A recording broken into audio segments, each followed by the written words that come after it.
Hello, welcome back to the channel. It's Maurice, the sports historian. The trade deadline happened.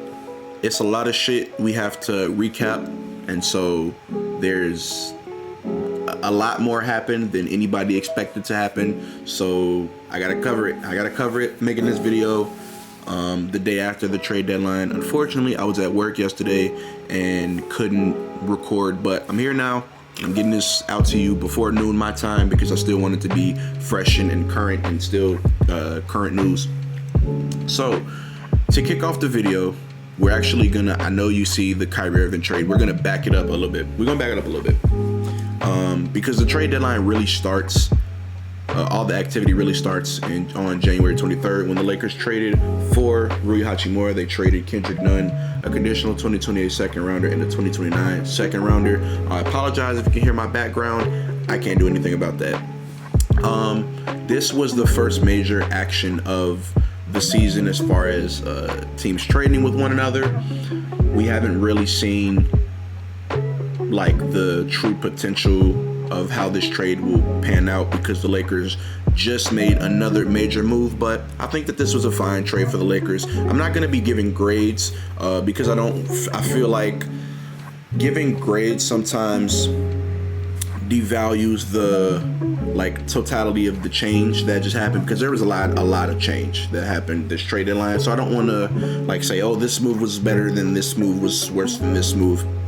I'm gonna give my opinions on what I think, who I think the winners and losers were, but I'm not gonna give a specific grade out. But this was where the action first started. I do believe that Rui's still gonna be a part of the main rotation once they get all their other pieces in LA and coordinated and all that. But yeah, I like this move from the Lakers. Moving on to the first real bombshell news we got this entire season. The Mavericks traded for Kyrie Irving and Markieff Morris in exchange for Spencer Dinwiddie, Dorian Finney-Smith, a 2029 first rounder, and 2 future second round picks. This news, I was at work when this news dropped. I was very, very shocked. I did not expect Kyrie to be traded. It was reported that a few weeks ago, the Kyrie was actually looking to extend with the Nets. I guess he didn't receive any offers that he deemed worthy of him staying. He requested a trade, and then they traded him. As for what I think this does for the Mavericks, it's a very interesting move. Not one that I would have particularly liked to see. I didn't really think the best course of action with Luka was to pair him up with another guard, maybe a wing, especially a big man would have been better for him, a superstar big man, superstar wing, something like that. But you can't ignore the fact that Luka and Kyrie on the team, like this is a team that is just built to score. They built to score. They can score, they will score. This takes the ball out of Luka's hands a lot, so he isn't as ball dominant, which I think is going to be a major benefit to his career in the long run. A la James Harden, him not being as ball dominant and with the scoring at least. I think this is a pretty good move for the Mavericks. I really did wish for the Mavericks that they could have kept a Dorian Finney-Smith, but they getting Kyrie Irving, so you take the good with the bad. As far as the 2029 first rounder, that's like an 8th grader right now, and the 2 future second round picks are just second round picks. I like this trade for both sides. The Nets have assets in Spencer Dinwiddie and Dorian Finney-Smith that they can use at a later date, especially Dorian Finney-Smith, who I thought they were gonna try and move more after the trade deadline, but they kept them on their team. So that's my opinions on that. I'm not gonna go in depth into every single one of these because there's a lot of moves that happen, like this one. The Heat trade Dwayne Dedmon to the Spurs. We don't care about this. All respects to Dwayne Dedmon, but we don't care about this. The Kings, they got Kessler Edwards. Cool. We also don't really care about this.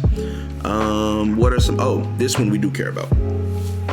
The Raptors traded for Jakob Poeltl in return for Kim Birch, a 2024 first rounder, and 2 future second round picks. Jakob Poeltl was a name that was on the trade block for last season as well, and as well as the offseason. The Spurs knew his worth. They knew how good he was, and they weren't accepting anything less than like a first round pick, and at least this. They got Kim Birch. They're not going to really use Kim Birch, but they definitely wanted some first round picks, they definitely wanted some picks for Jakob Poeltl. As for what I think this does for the Raptors, well, it fills their biggest need. They needed a big man. Jakob Poeltl is a pretty good defensive big man. I think he can catch a lob here and there, but this is the right move from the Raptors. And this move should have set the tone for the rest of the moves that the Raptors were going to make or not make. But yeah, I like this move from the Raptors. Really, really good move. Boom. Here is the next blockbuster trade that happened. I'm going to take a sip of this tea real quick. The Lakers did it. They traded Russell Westbrook to the Jazz in a 3-team deal. The Lakers will receive D'Angelo Russell, Malik Beasley, and Jared Vanderbilt. The Timberwolves will receive Mike Conley, Nickeil Alexander-Walker, and 3 second-round picks. And then in this trade, the Jazz receive Russell Westbrook, Juan Toscano Anderson, and Damian Jones, as well as a 2027 first-round pick. My immediate thoughts on this trade were, wow, the Lakers just got really good. I like the D'Angelo Russell addition. They needed better guard play. They didn't have very good guard play on this team. They needed a guard that could work with their system with LeBron and AD. They have that in D'Angelo Russell now. Jared Vanderbilt, great backup big man to pair with Anthony Davis on occasion. They could even slide him into the starting lineup potentially. Actually, they might want to do something like that and run Anthony Davis at the 5, but I don't know if he wants to play the 5. But Jared Vanderbilt, solid addition to this team. Malik Beasley, also solid addition to this team. The Lakers, I think, wholeheartedly won this trade through and through. They won this trade. Absolutely. The Timberwolves, I'm confused as to why they didn't get any first-round picks at all. Trade one from the Lakers or get one from the Jazz. I don't know. They got only second-round picks, which is confusing to me, especially when you have you traded Jared Vanderbilt and D'Angelo Russell to the Lakers, and you didn't get a first-round pick out of it. That's very confusing to me. They did get Mike Conley, which I don't know. I guess that's a fine move. He's more of a pure point guard. D'Angelo Russell's more of a combo guard, so that takes the ball out of the point guard's hands, puts it in Anthony Edwards' hands, Karl Anthony Towns when he comes back. He also has chemistry with Rudy Gobert, so it's a fine trade. I just wish they could have definitely got more draft assets from what they gave up. And then the Jazz are likely to buy out Russell Westbrook. I don't see them committing to him this season, and I don't think he's going to be a part of their plans at all. Juan Toscano Anderson, I don't know what they're going to do with him. Damian Jones, I don't know what they're going to do with him. And they got a 2027 first-round pick, so I guess they made out with something. They made out with the first-round pick. Definitely the Lakers are the big winners in this trade. The Lakers are also the main benefactors in this trade. Like, I feel like if this was a one-team trade between either of these two teams, then I feel like things would be a little bit more even. But this just feels really one-sided because what the Lakers got and what the Lakers gave up. They gave up players that didn't fit with their system, a first-rounder, and a second-round pick swap. That's not a crazy thing that they gave up for what they received in return. Definitely was not an equal trade. But the Lakers won out big. Rob Pelinka, you got bailed out. Damn you, Rob Pelinka. Moving on. This was a 4-team deal, which has more implications than I think I was willing to give it at first. The Nuggets received Thomas Bryant. The Lakers get Mo Bamba, Devon Reed, and a second-round pick. The Clippers get Bones Highland, which is a major plus for the Clippers. I think this is a very underrated move of this entire trade deadline. And the Magic received Patrick Beverley, a 2024 second-round pick, and cash considerations. Magic might look to buy out Patrick Beverley I think they got a good thing going with their young core, but maybe they might keep him around as a vet. I also think they moved Terrence Ross, which is also a reason that they might keep Patrick Beverley around, but I don't know that for sure. It'll pop up here if they moved him or not. I don't know how good Thomas Bryant is, but I think he'll be a serviceable backup big for the Nuggets, maybe. I don't know. The Lakers get Mo Bamba. Don't think he's going to see much time in the rotation. Neither will I think Devon Reed will see much time in the rotation. And that second round pick that, they gave up 2 second round picks, I think, in the last, was it 2 second round picks? They gave up a 1 second round pick in the last trade. So they got another one. Cool. And then the Clippers received Bones Highland. I just saw a statistic, and that you can pull up on NBA.com. John Wall is shooting 5% on pull-up three-pointers for the season. In comparison, Bones Highland is shooting 38%. Now, before I found that information out, I was like, how is this going to affect, the Clippers with John Wall? Are they looking to still, pay or still play with John Wall? Is John Wall's season over with for the Clippers? After seeing that, I definitely think it's over with for the Clippers. I don't see him playing in a Clipper jersey again. I think he's going to get bought out, and I don't know where he's going to go, but he's not going to be a Clipper. Nice trade. Nice, even trade. I think the Clippers are the big winners here with Bones Highland. Good young player. Spark off the bench. Scoring threat off the bench, which I think they definitely needed. So shout out to them for making that trade. That's a good trade. I like that trade. All due respect to these players, we don't care. This is a trade with players who you might know the name of. We don't care. This is definitely not the most important Suns trade. This was an interesting trade. So we saw this. The Pistons traded for James Wiseman. This is a bigger deal than I see a lot of fans of the Pistons, making noise about.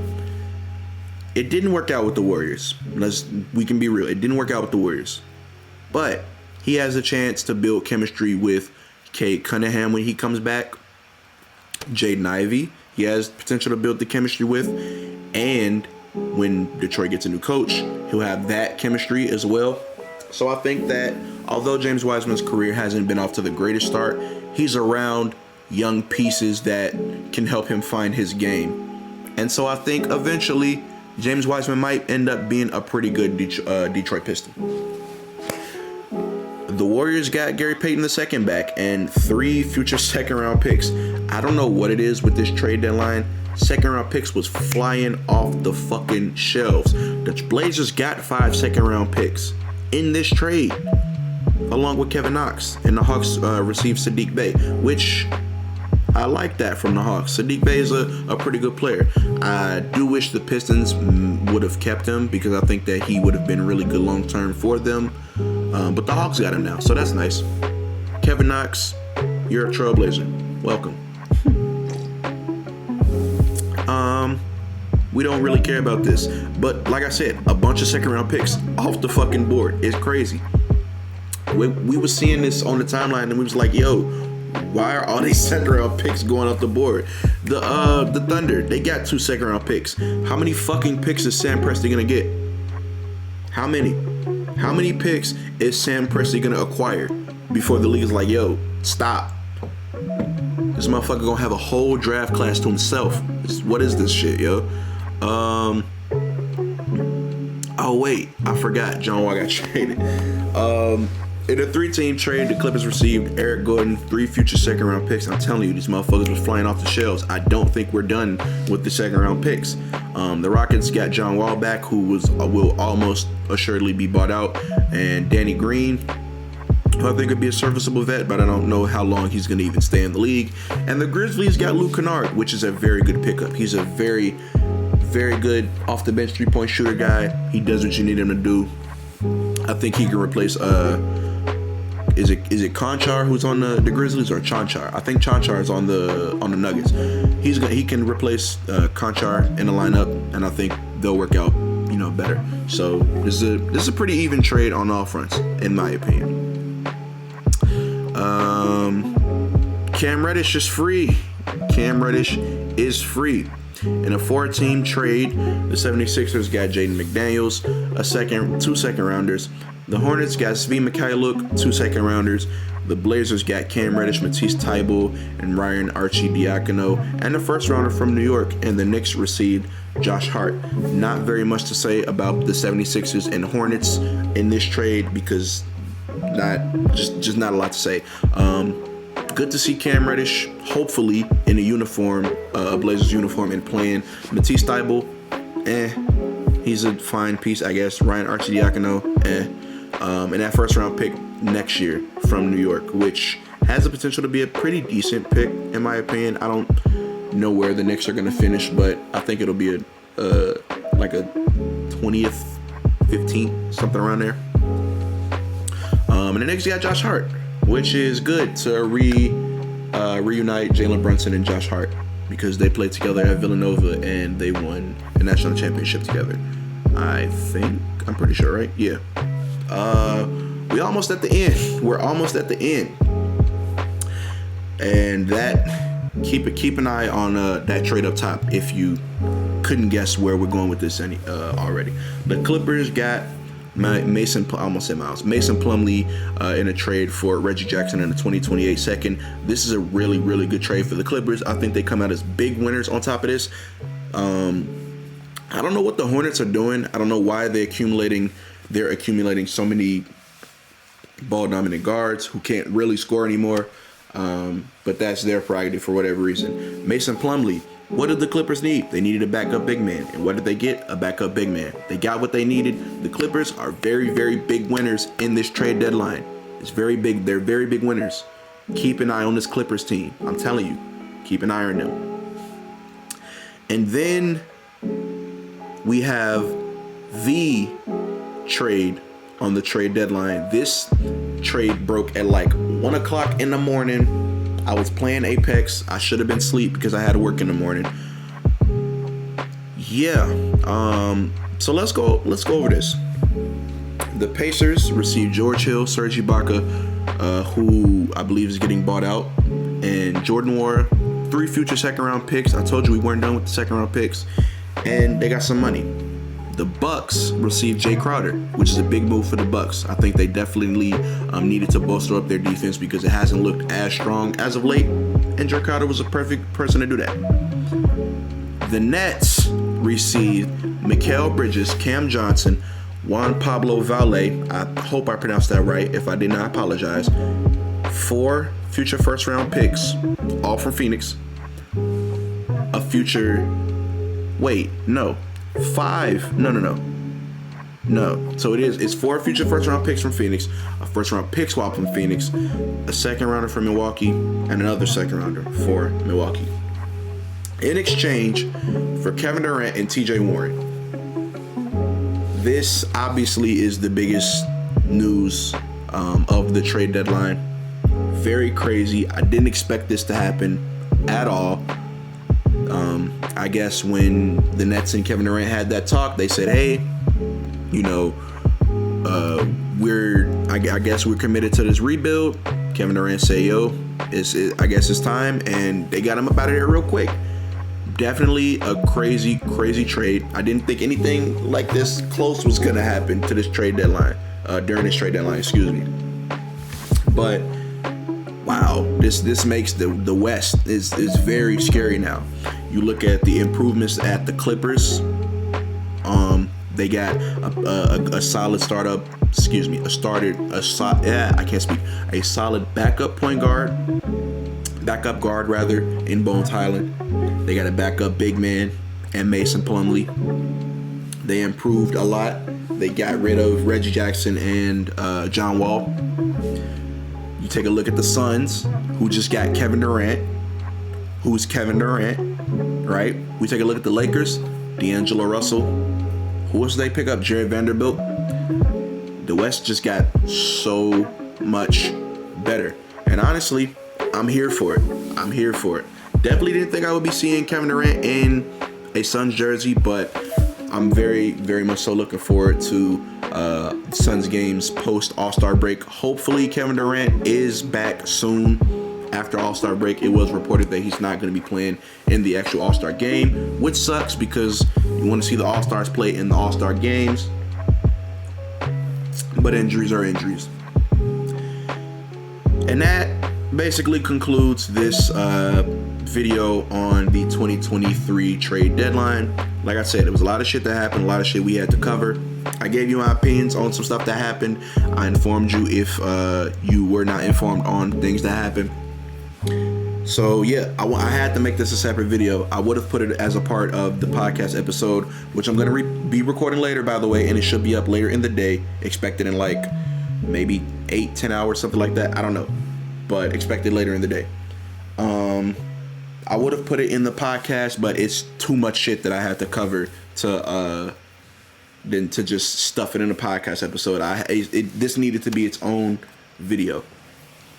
And it was its own video. So if you enjoy, please make sure you like, make sure you subscribe. Comment what your thoughts on about this trade deadline. Comment some of your big winners, big losers. Comment what you think is going to happen in the West as a result of a bunch of these trades. And yeah, I hope you have a good day. If you enjoyed the video, thank you. If you stuck around to this long, how much time am I at? 21 minutes, almost 22 minutes. Thank you for watching this video, and I will see you guys soon with another one. Take care.